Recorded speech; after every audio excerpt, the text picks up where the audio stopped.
Olá, eu sou o professor Humberto Elias Lopes. Muito obrigado por assistir a esta aula, na qual abordarei o conceito de cadeia de suprimentos. Essa é uma aula que trata de um assunto importante porque, na literatura especializada hoje, há uma grande discussão sobre esse conceito de cadeia de suprimentos. Mais especificamente, se cadeia de suprimentos não seria exatamente a mesma coisa do que logística. Diante disso, nas discussões dessa área de operações e logísticas, a grande polêmica é: cadeias de suprimentos é realmente um conceito diferente de logística ou é um conceito que engloba o conceito de logística? Há autores que defendem com uma argumentação muito coerente que esses dois conceitos são sim diferentes. A cadeia de suprimentos seria um conceito muito mais amplo do que o conceito de logística, que estaria mais restrito às questões de transporte, manuseio e estocagem de materiais. E dentro dessa lógica, na cadeia de suprimentos, você teria vários processos logísticos ocorrendo. Por outro lado, há um grupo de autores que vai defender a ideia de que a cadeia de suprimentos é apenas a logística com um nome mais atual, com um nome um pouquinho diferente, mas que na sua essência o conceito de cadeia de suprimentos é o conceito de logística e, portanto, não haveria sentido separar essas duas coisas ou, mais especificamente, mudar o nome de logística para cadeia de suprimentos. Esses autores que pensam assim também têm uma argumentação muito pertinente a esse respeito. Então, resumindo, na verdade, essa discussão sobre se cadeia de suprimentos e logísticas são sinônimos ou antônimos, é uma discussão que vai render muitas polêmicas e que você, na prática, vai definir o seguinte: olha, eu vou considerar que são conceitos sinônimos ou vou considerar que são conceitos distintos dos outros, não necessariamente antônimos, mas distintos uns dos outros. Então é uma questão de opção. Aqui nessa web aula, eu não vou ficar discutindo muito essa questão, se realmente são separados, se são o mesmo conceito ou não. Eu vou partir do princípio de que cadeia de suprimentos e logística são realmente conceitos distintos, embora interligados. E para fazer deixar isso um pouco mais claro, eu quero trazer para você o que eu chamo de evolução de conceitos, porque aí você vai entender como eu vou seguir o raciocínio aqui dessa aula. Bom, inicialmente nós tínhamos um grupo de atividades que era classificado como atividades relativas a compras e gerenciamento de materiais.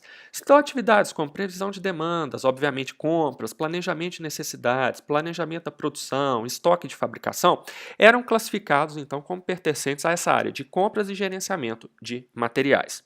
Eu me lembro que quando eu fiz meu curso de graduação em administração, lá na década de 90, início da década de 90, nós não falávamos de logística e muito menos de cadeia de suprimentos.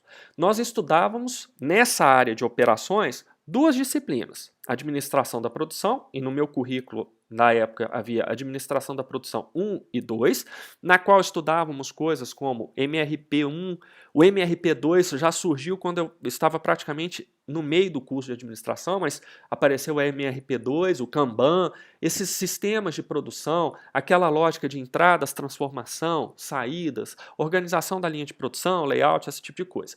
E a outra disciplina que nós tínhamos era uma disciplina chamada Administração de Recursos Materiais e Patrimoniais, que englobava essas atividades que você está vendo aí na tela. Então, era isso que a gente estudava quando queria entrar nessa área de operações, que depois acabou se transformando em área de operações e logística. Mas até então era isso, essas atividades dentro dessa lógica de compras e gerenciamento de materiais. Com o passar do tempo, outras atividades foram agregadas, criando então a logística, que atividades como estoque de fabricação, armazenagem, manuseio de materiais e embalagem foram agregadas àquelas atividades anteriores que antes faziam parte da parte de compras e gerenciamento de materiais. Essas duas coisas, as atividades de compra e gerenciamento de materiais, mais as atividades relativas a estoque, armazenagem, manuseio e embalagem, foram então agrupadas dentro desse conceito maior, que é o conceito de logística, que hoje é muito conhecido e muito utilizado. Bom, A partir daí, então as pessoas viram que a logística não poderia ser só isso. Ela também englobaria aspectos relativos à distribuição física, que são estoque de produtos acabados, planejamento da distribuição, processamento de pedidos, transportes e serviço ao consumidor. Então, o conceito moderno de logística, que é tido em muitos livros aí, inclusive livros clássicos como o do Balo, do Slack, que são os livros muito citados nessa área de logística, eles vão se referir à logística como esse conjunto de atividades que antes eram agrupados ou como compras e gerenciamento de materiais, ou como distribuição física, ou como logística propriamente dito, mas que com o passar do tempo foram sendo agrupados, esses três blocos foram sendo agrupados dentro desse único conceito chamado logística. Bom, então como isso vai se diferenciar do conceito de cadeia de suprimentos? Porque as pessoas começaram a ver que todas essas atividades não poderiam ser executadas isoladamente. Elas dependeriam também de outras atividades, como, por exemplo, planejamento estratégico, serviço de informação, marketing, vendas e também as atividades financeiras. E aí a gente vê que, ao agrupar esse último bloco, a gente já não tem mais o agrupamento lá na logística. Foi aí que se criou um outro conceito, que é esse conceito de gerenciamento da cadeia de suprimentos, que englobou não apenas as atividades desse último bloco aí, que é planejamento, serviço de informação, marketing financeiro, como também acabou englobando todas aquelas atividades que antes eram incluídas dentro do conceito de logística. Então, hoje, seguindo essa linha de que logística e cadeia de suprimentos são conceitos distintos, porém complementares, o que nós vemos é que a logística faz parte do gerenciamento da cadeia de suprimentos.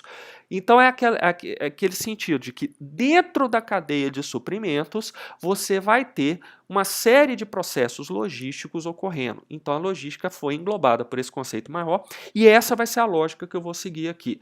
Independentemente dessa polêmica que existe, esses dois conceitos são ou não distintos um do outro. Aqui eu vou considerar como distintos. Então, olha, esse quadro aí que você está vendo na sua tela, da evolução dos conceitos, ele é fundamental para você entender, então, essa distinção, desde que você siga essa linha de que os conceitos são efetivamente diferentes um dos outros. Senão, esse quadro aí já perde um pouco da razão de ser. Bom, mas diante disso vem a pergunta, o que seria, afinal de contas, cadeia de suprimentos? E aqui eu vou adotar uma definição do Handfield do Nichols Jr., de 1999, que vai dizer o seguinte: a cadeia de suprimentos abrange todas as atividades relacionadas com fluxo e transformação de mercadorias, desde o estágio da matéria-prima até o usuário final, bem como os respectivos fluxos de informação. Materiais e informações fluem tanto para baixo quanto para cima na cadeia de suprimentos. Então, olha, uma coisa interessante na cadeia de suprimentos é essa ideia que você vai ter fluxo não apenas de materiais, mas também de informação circulando por toda a cadeia. Conforme nós veremos mais à frente, as informações são extremamente importantes para você não ter, no final das contas, um fluxo de materiais maior ou menor do que o necessário ali. Bom, essa definição aí é uma definição muito interessante, usa termos que são muito conhecidos hoje, por exemplo, fluxo para baixo, é o chamado downstream, que é o ajussante, ou seja, um fluxo da matéria-prima para o consumidor. Fluxo para cima, que é o chamado fluxo upstream, que é a montante, ou seja, do consumidor para a matéria-prima. São conceitos que você encontra facilmente nos livros, nos eventos sobre essa área de operações e logística, e que são conceitos incorporados aí a essa definição maior de cadeia de suprimentos. Bem, eu queria fazer algumas considerações sobre essa definição da cadeia de suprimentos. E aí, para a gente entender melhor, eu diria que a cadeia de suprimentos abrange todas as atividades relacionadas com o fluxo e a transformação de mercadorias. Então, a cadeia de suprimentos, nesse sentido, ela realmente vai ter uma abrangência maior do que o conceito de logística que nós vimos lá naquela outra web aula, quando eu falei o que era logística, em que a logística é um conceito mais restrito realmente ao transporte, manuseio e armazenagem de materiais. Bom, além desse aspecto, a gente pode dizer que essa abrangência engloba desde a matéria-prima até o usuário final. Então, a cadeia de suprimentos é uma cadeia completa. Ela vai pegar tudo que você faz, todo o seu processo de produção de um bem físico ou de um serviço, desde o estágio da matéria-prima até o estágio de entrega daquele produto para o seu consumidor final. Então, a cadeia de suprimentos, ela abrange tudo o que você faz naquele processo de produção, em que você entra com determinados materiais que são transformados e geram, então, saídas que são os produtos que você vai ofertar para o seu consumidor ou o seu usuário final. Bom, e aí, esquematicamente, já que a definição fala que na cadeia de suprimentos fluem para cima e para baixo tanto materiais quanto informações, nós podemos ter aqui um pequeno esqueminha mostrando. É apenas um exemplo. Você tem do fornecedor para a fábrica informações e materiais fluindo. Da fábrica para o atacado, varejo, o usuário final, também a mesma coisa. Informações e materiais fluindo, tanto para cima quanto para baixo.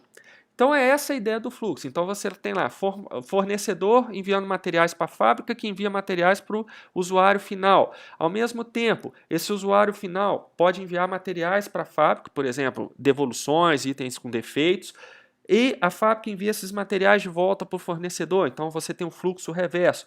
E informações fluindo também num sentido e no outro, nesses três polos aí dessa cadeia. Quando nós vemos que materiais e informações fluem do fornecedor em direção ao usuário final, nós temos então o fluxo, que é o fluxo para baixo. Da mesma forma, se os materiais fluem do usuário final para o fornecedor, que é mais no estágio da matéria-prima, nós temos o fluxo para cima, chamado também de upstream. Então esse slide aí, ele mostra como é o funcionamento, afinal de contas, dessa cadeia de suprimento, que, na verdade, são as várias transferências de materiais e informações que ocorrem entre os vários estágios de produção de um determinado produto até o usuário final. Então, isso daí é o básico para se entender como funciona uma cadeia de suprimentos, essa ideia desse fluxo aí. Bom, diante disso, qual que seria uma definição possível para o gerenciamento da cadeia de suprimentos? O slide anterior mostrou o que é a cadeia de suprimentos e você viu que é esse fluxo constante, tanto para cima quanto para baixo, de materiais e informações entre fornecedores, entre fábricas e entre usuários finais. Agora, o gerenciamento da cadeia de suprimentos, novamente recorrendo ao Handfield e o Nichols Jr., pode ser definido como a integração das atividades da cadeia de suprimentos com o intuito de obter vantagem competitiva sustentável. Essa definição é muito importante porque ela vai mostrar o seguinte: não basta você ter a cadeia de suprimentos, você saber que a cadeia de suprimentos é aquele lugar no qual, aquela estrutura, melhor dizendo, no qual materiais e informações fluem, tanto num sentido como no outro, mas mais do que isso, o gerenciamento dessa cadeia de suprimentos demanda a integração dessas várias atividades. Atividades o quê? De circulação de materiais e informações num sentido ou no outro. Então você gerencia a cadeia de suprimentos por meio da integração dessas atividades que são distintas. É bem aquela lógica administrativa. Ao mesmo tempo que você tem diferenciação, você tem que ter integração. As partes diferenciadas precisam ser integradas para que você atinja determinados objetivos. A lógica do gerenciamento da cadeia de suprimentos é exatamente essa. Fornecedores, fábrica, usuários finais exercem papéis distintos dentro da cadeia de suprimentos. O fluxo de materiais e de informações é diferente entre eles. O que o fornecedor comunica com a fábrica é diferente do que a fábrica comunica com o usuário final. O tipo de material que segue do fornecedor para a fábrica pode ser diferente do material que flui da fábrica para o consumidor final. Mas essas diferenças têm que funcionar de maneira integrada para que você tenha uma cadeia de suprimentos funcionando da maneira mais eficiente e eficaz possível. E por que você quer essa integração? Por que você quer tanta eficiência e tanta eficácia? É o que fala nessa definição do Handfield e do Nichols Jr. O seu objetivo final com esse gerenciamento integrado da cadeia de suprimentos é obter vantagem competitiva sustentável para a empresa.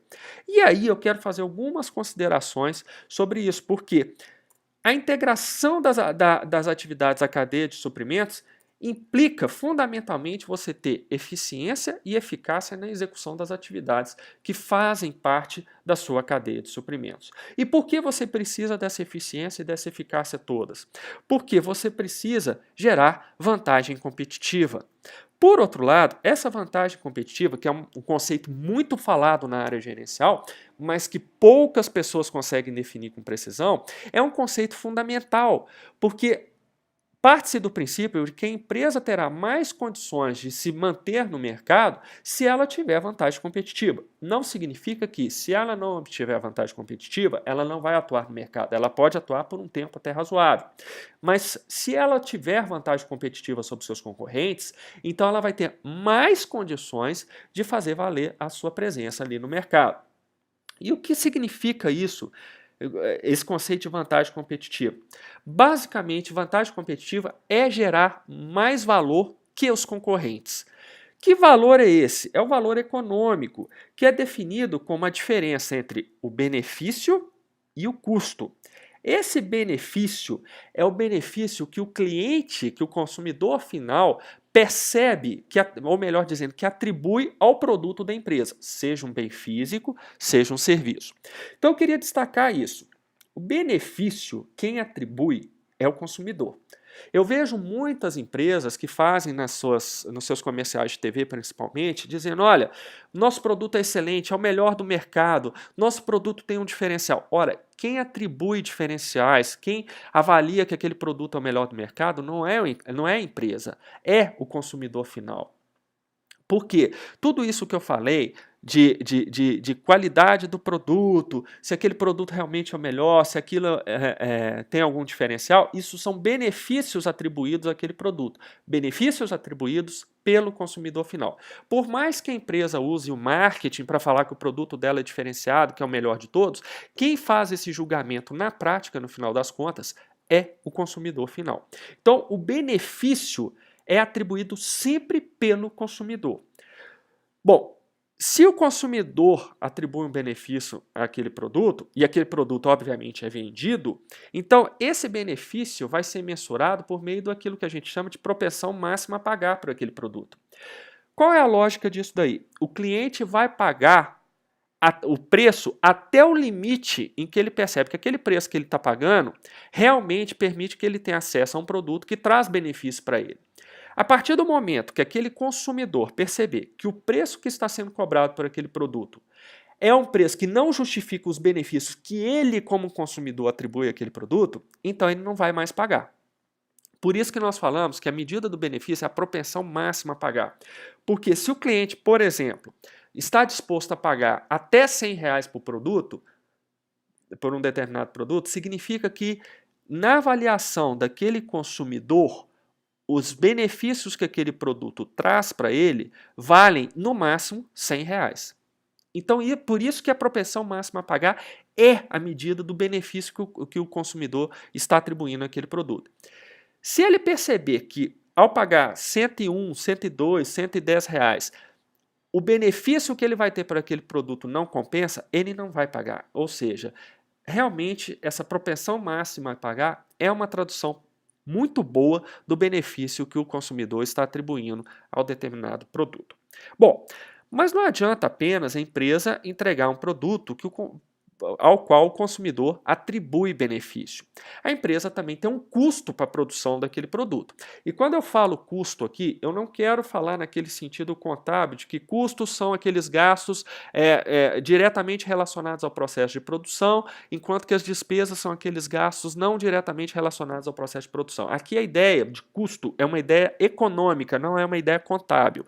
Ou seja, custo é qualquer tipo de gasto que você vai ter para produzir determinado produto. Inclusive o gasto de manter uma equipe administrativa, gasto com as instalações, mesmo que não diretamente utilizadas no processo de produção. O custo aqui no sentido econômico é o sentido do gasto total que a empresa tem no seu processo, na sua atividade como um todo. Tá? Não é no sentido contábil daquela diferenciação entre custo e despesa, não. Bom, então, para entregar esse benefício para o consumidor, a empresa teve que incorrer em determinados custos. né? Esses custos, então, são os gastos para produzir aquele produto ali, sejam gastos diretos ou indiretos. Mas então a empresa vai ter algum tipo de gasto para produzir. Então nós vemos aí por essa forma que o valor, no caso aí o valor econômico, que é o que vai determinar se a empresa vai obter vantagem competitiva ou não, ele só vai existir se a diferença entre benefício e custo for maior do que zero, ou seja, se a empresa for capaz de entregar um benefício para o consumidor maior do que o custo incorrido para produzir aquele bem ou aquele serviço. Então, essa relação básica aí de benefício e custo é que vai determinar o montante de valor econômico gerado pela empresa, e esse montante de valor econômico é que vai determinar se a empresa vai ter vantagem competitiva ou não. Essa fórmula que está aí na sua frente é uma fórmula fundamental para se entender a lógica da vantagem competitiva. Sem isso daí, o conceito de vantagem competitiva fica muito incompreendido por qualquer pessoa, tá? Então isso daí é o básico mesmo. Bom, mas a definição de gerenciamento da cadeia de suprimentos fala que o objetivo, ao integrar as várias atividades da cadeia de suprimento, é obter vantagem competitiva sustentável. O que significa vantagem competitiva sustentável? Significa gerar mais valor do que os seus concorrentes por tempo indefinido. Vantagem competitiva, por definição, ocorre quando a empresa gera mais valor do que os seus concorrentes. Ou seja, a empresa ela é capaz de entregar mais benefícios do que custos para os seus clientes. Então, isso é a vantagem competitiva. Se o benefício é maior do que o custo, a empresa está gerando valor econômico. Se ela gerar mais valor econômico do que os seus concorrentes diretos, então ela está tendo vantagem competitiva. Essa é a definição de vantagem competitiva. Só que o conceito de gerenciamento de cadeia de suprimentos vai mais além. Não basta gerar vantagem competitiva, ela tem que ser sustentável.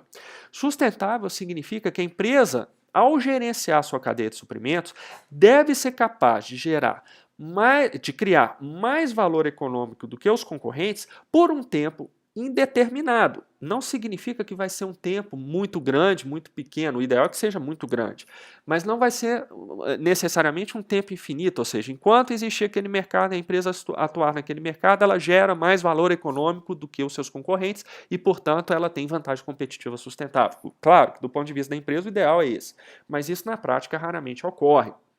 Na verdade, a vantagem competitiva ela tende a ser muito mais temporária do que sustentável. Vários estudos comprovam isso, ou melhor dizendo, indicam isso, ao mostrar que as empresas elas podem até conseguir uma vantagem competitiva por um tempo razoável, mas esse tempo é relativamente curto quando se compara um horizonte mais de longo prazo.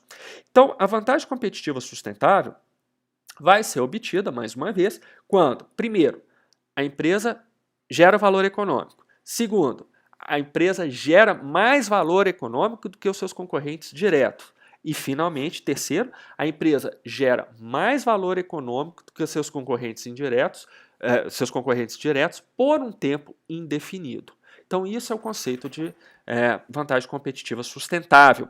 Então, olha só, o básico, o fundamental, melhor dizendo, do gerenciamento da cadeia de suprimentos é você fazer esse gerenciamento de tal forma que o fluxo de materiais e informações dentro daquela cadeia de suprimentos circule da forma mais eficiente e mais eficaz possível, a fim de que você possa obter vantagem competitiva sustentável. Então, esse é um ponto fundamental do gerenciamento da cadeia de suprimentos. Bom, era isso que eu tinha para falar sobre essa parte básica aí de cadeia de suprimentos. E agora eu quero então dar um conceito um pouco, voltar com um diagramazinho aqui para nós entendermos melhor então a lógica da cadeia de suprimentos dentro disso que foi falado sobre vantagem competitiva sustentável e tudo mais. Então nós temos aqui que no final das contas a cadeia de suprimentos vai envolver várias etapas, e aí é fluxo de materiais e de informações fluindo aí. Nesse exemplo aqui, para a gente entender, nós podemos ter aqui materiais e informações fluindo do fornecedor 1 para o fornecedor 2. Isso é o que a gente chamaria de logística de abastecimento. Depois nós temos materiais e informações fluindo para a fábrica montadora, que é o que a gente chama de logística interna aí. Então, uma vez recebidos pela fábrica, ela vai processar, vai transportar, manusear e estocar esses materiais. As informações, no caso, não, mas os materiais sim, é o que a gente chama de logística interna. E aí a gente vai ter uma movimentação também no sentido da fábrica ou da montadora para o distribuidor, que é o que a gente chama de logística de distribuição, que alguns livros gostam de chamar de outbound, em contraposição à logística de abastecimento, que é chamada de inbound. Bom, e daí a gente então tem o fluxo circulando lá para o usuário final. Esse é o sentido aí da cadeia de suprimentos. Eu podia ter usado setas retroalimentadas, mas aqui eu quis fazer um pouquinho diferente para a gente enfatizar essa parte de baixo, que é a parte das definições logísticas aí. Por quê? O que eu quero dizer? Que dentro disso tudo aí, que é o que a gente chama de gerenciamento da cadeia de suprimentos, nós teremos vários processos logísticos acontecendo. Então, tem a logística de abastecimento, a logística interna e a logística de distribuição. Cada uma dessas logísticas com várias atividades sendo executadas, vários processos sendo executados, e isso tudo como parte de uma coisa maior chamada gerenciamento da cadeia de suprimentos. Então aí fica mais claro que realmente esse conceito de cadeia de suprimentos é um conceito que acabou englobando o conceito de logística. São conceitos diferentes, mas complementares, como você pode ver por essa aula aí. Com isso, nós terminamos o assunto aqui tratado. Espero que tenha sido uma aula proveitosa para você. Qualquer dúvida, comentário ou sugestão, por favor, entre em contato comigo no LinkedIn. Eu estou lá como Humberto Elias Lopes. Muito obrigado e até a próxima.